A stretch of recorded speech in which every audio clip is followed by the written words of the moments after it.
Hello there, Gamerinos and Gamerinas. Welcome to UnicornStorm.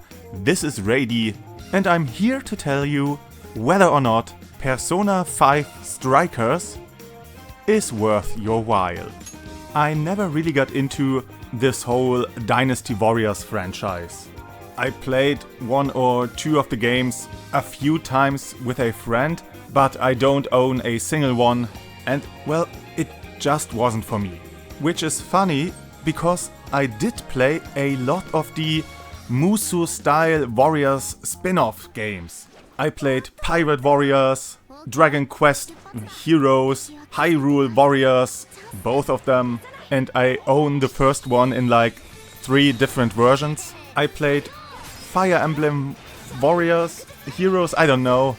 I played Arslan, so why do I like this style of game but can't get into the main franchise?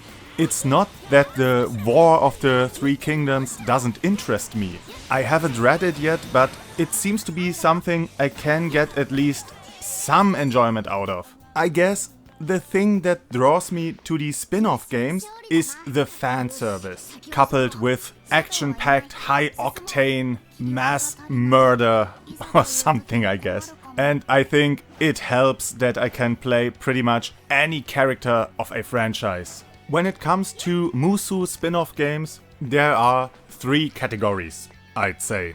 So the first is standard Musou gameplay. You have a big map, there are fortresses, some of them controlled by the enemy, some of them controlled by you, and you'll have to conquer the enemy's main fortress. And conquering any other fortress just gives you a spawn point, teleport point, and it also spawns more of your troops. Story, if there is any, is told in between missions, but the missions themselves are just, well, battlefields. Category 2 is the polar opposite. Levels are tightly crafted, with winding paths and sometimes labyrinthian structure. There may or may not be fortresses on your way, but your goal in every mission is to reach the end of the level and to defeat a boss or something like that. The story is told before and after the mission, at the start of a mission, at the end of a mission, maybe sometimes even during your travel in a cutscene, in a conversation. And then there's category 3, which is halfway in between the other ones. Levels tend for the most part to be more open. Story is reserved for in-between missions, but you might encounter cutscenes during a mission. You might have a more linear level, where you have to complete certain tasks. The Pirate Warriors series had pretty much games in every category, while the Hyrule Warriors series, well, the 2-game series, stays more or less in category 3. And Dragon Quest Heroes was more in category 2. And Persona Strikers is category 2 to the max. This game is heavily story focused. It is more of a sequel than it is a spin-off. It's like the developers wanted to make a sequel without turn-based combat, but with action combat. And now we got this. If you want a classic Persona game with turn-based tactical combat, you will be disappointed. If you want a classic Dynasty Warriors or Musou experience with massive battles where you mow down hordes of enemies, you will be disappointed. But if you go into it with an open mind, if you want to have Persona-like storytelling with Musou-like gameplay, then this could be a hell of fun. This game begins about half a year after the events of Persona 5.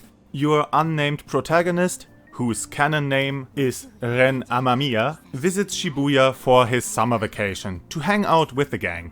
But it doesn't take long until strange things start to happen, and so the Phantom Thieves are once again tasked with saving the world, or Japan, or whatever. We have to travel the metaverse once again and steal the evildoers' most precious treasure to change their heart. Pretty much that. This time around, we don't visit the villain's palace, but this time it's a jail. And we don't steal treasure, we steal desire. Because this time we are not only trying to change the behavior of a single person, we're trying to save a bunch of people. And yeah, before I go on, it's pretty much recommended that you have played the original Persona 5 before going into this game.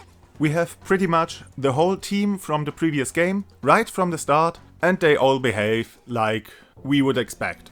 Everyone uses their distinctive fighting style and has also access to their persona from the previous game. So Ryuji bashes heads in with a blunt weapon and can electrocute his enemies with his Captain Kid persona. Anne uses her whip and can incinerate enemies with her Carmen persona. And the player character uses daggers and has also access to pretty much any persona in the game aside from your other party members' personas. There is no conversation option in battles this time around, but sometimes when you defeat an enemy, he'll drop his mask, and when you collect it or you win the battle, then you'll add this persona to your roster. The execution mechanic, though, returned in this game. So you can visit the Velvet Room and kill 2 of your personas to create a new one. And it's as disturbing as the first time around. Levels in the metaverse are huge and visually creatively designed, which is a godsend because you will spend hours in each dungeon. Mostly they're just arenas for you to fight in, but sometimes you have to solve really small and easy puzzles or collect some key items to use at specific places. There is some platforming here and there and some unique interaction, but nothing too special. Most of the time you're just running through the levels, fighting every enemy you see, defeating a mini-boss or finding a key, return to where you were before and then progress in another direction. Dungeons pretty much all have the same objective. The monarch of each jail, which is so weird. Why did they throw out the castles if they now have monarchs? Why aren't those wardens? I don't know. So the monarch is behind a gate or some other fortification, and to reach them you have to destroy their defensive structures or lower set gate or something like that. And to do that you have to traverse all of the jail to find a number of prison cages, each of them containing a specific item important to the monarch. So progression through a jail is always like you reach an obstacle, you have to do 2 or 3 tasks to destroy or disable the obstacle, but to complete each of the tasks you'll have to complete 2 or 3 other tasks. After you accomplished all of this, you progress to the boss room where you have your last confrontation before the actual boss, and then you and your party leave the dungeon, send a calling card to the villain that you're gonna steal his desires, and then the actual boss run begins, where you once again enter the jail, which now might look a bit different, and then you continue onward to the boss and defeat the boss, well, and then you'll get to the next villain. Winning battles nets you experience points and money, and yeah, I said winning battles, not defeating enemies, because you can't level up mid-battle. You only get your rewards after the battle. And areas aren't populated with hordes of enemies. There's just a few at any time roaming around an area. You can sneak up on them and ambush them, or just assault them, or be a sucker and get detected by them, and then the actual fight will start. After you or the enemy initiated battle, a whole bunch of creatures will appear out of nowhere.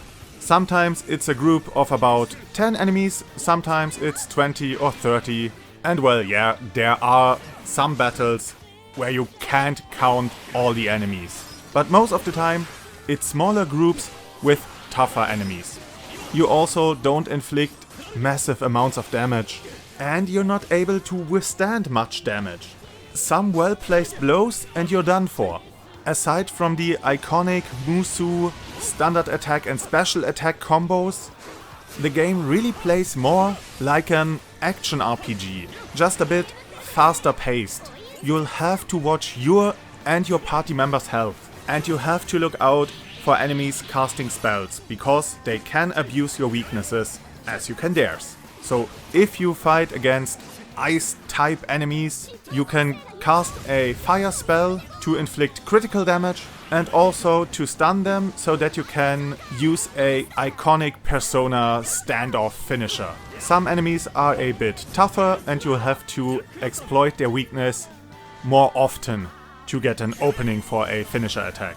By pressing the R1 button on the PlayStation 4 controller, oh yeah, I play this game on PlayStation 4, you'll have access to all your Persona's abilities and can cast your spells.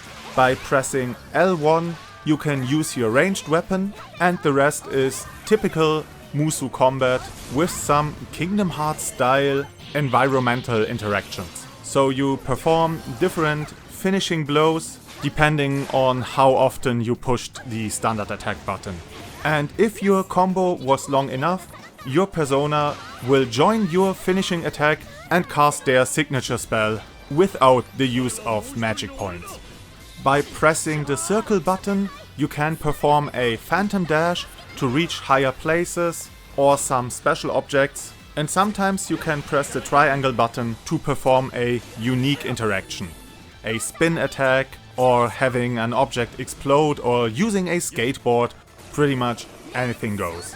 Battles can get a bit confusing, and the game overall seems to be quite a bit harder than other Musou games. But when you get the hang of things, the game becomes a lot of fun.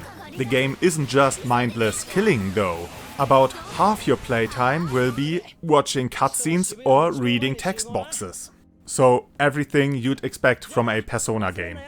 And yeah, I already read someone's critique that there's just too much boring side content in the game that distracts from the dungeon crawling and fighting and whatnot. Which is a fine critique for any other game than Persona. So if you don't like it, fine by me, but then don't play a Persona game. And the game is, at its core, a Persona game. A light Persona game, but it's still all about your relation to the people around you, to your friends, about having silly little encounters in your daily life, and in this game, about having a great summer vacation. This game does not always take place in Shibuya, but all over Japan. Everywhere in Japan, these jails in the metaverse appeared, and now Ren and his friends are on a road trip through Japan to find these jails, defeat the monarchs, save the world. And so you get to explore a whole bunch of smaller locations where you get to investigate the local monarch, but also have unique activities with your friends. Either go out for a bowl of ramen or have a stroll through the park, things like that. And while you should talk to every party member whenever you get the option, and while you should explore all the areas, all the complex social mechanics of Persona 5 have been streamlined. There is no real time limit or day limit in the game. The calendar is only used to signalize story progression. So you can leave and enter a jail as much as you want and can waste as much time as you want. Leaving and re-entering a jail is also the best way to replenish your health and magic. And there's no downside to it, other than wasting your time. So it's weird that you can't just recover at save points. It's a bit annoying, to be honest. You don't have to acquire friendship points with each and every one of the friendly characters in the game. You now have one bond level. And every time you hang out with the group or fight battles together or something like that, you'll get bond points, kinda like experience, and raise your bond level. And with that, you can buy special bonding abilities.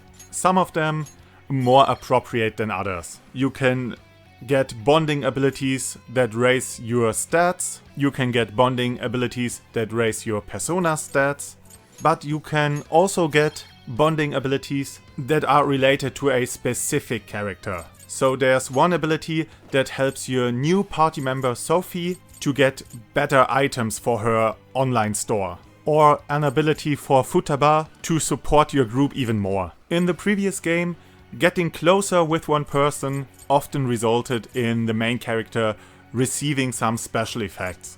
So if he had a high friendship level with the doctor, your healing ability was better. If he had a high friendship level with the politician, his leadership ability was better, which resulted in some beneficial effects in battle. And now your overall friendship as a group grants you access to a catalog of special abilities, which is fine, I guess. I would have loved to have individual friendship or bond levels with each party member, but it's fine the way it is. Oh yeah, I nearly forgot. Each party member can also learn a few new special moves in combat by being the active character. So you have to play a character to learn their abilities, which is neat, I guess. The overall story is fine. I think it's a bit more silly than the original game, and it feels a bit more artificial. So in the previous game you had these asshole people who made everyone around them miserable, and their bad behavior and their despicable character got personified in the metaverse as a shadow figure, as some kind of evil caricature of themselves. And by defeating their shadow version and stealing their greed or lust or whatever it was they were hiding, you will change the heart of the actual person, and so they stop being assholes. In this game though, the shadow version of the villain affects the shadow versions of regular people to manipulate them and drive them crazy. So that the actual villain is loved by the actual people, something like that. Which isn't bad in it of itself, but it raises questions that don't get properly answered by the game. So this fashion model kinda gets people to confess their love for her, break up with their girlfriends, go into debt to buy their clothes, all these things. And after you defeated her shadow version, which she shares no memories with, she confesses to messing with people's minds. Which isn't true, because it was her shadow version who messed with shadow people's desires. So yeah, it's a bit more silly than Persona 5, which already was a bit silly because it was anime. And if you like anime, then you can look past issues like that and enjoy the excellent writing. You have to read lots and lots of dialogues, and thank Kami, the dialogue is really good. It is fun to read through all the conversations, and it's easy to imagine yourself hanging out with the group, discussing the next heist, chilling at a riverbank, eating home-cooked curry. It just feels good to be around them. I would harshly fault any other game for having me sit through half an hour of cutscenes and reading through dialogues in between battles. Let me go back to the gameplay, I'd say. But not with Persona. These games just nail these story-heavy moments. Those sneaky bastards could even fool me into playing a visual novel, which, if we're being honest, is half of the gameplay. Though it really helps that everything looks funky, so even maneuvering through menus is a blast. The damn menu usage is fun. Also, the music is kinda awesome again. Something I criticized with the last Warriors spin-off with Hyrule Warriors Age of Calamity, where the music wasn't bad as such, but a bit too understated. Not with this game.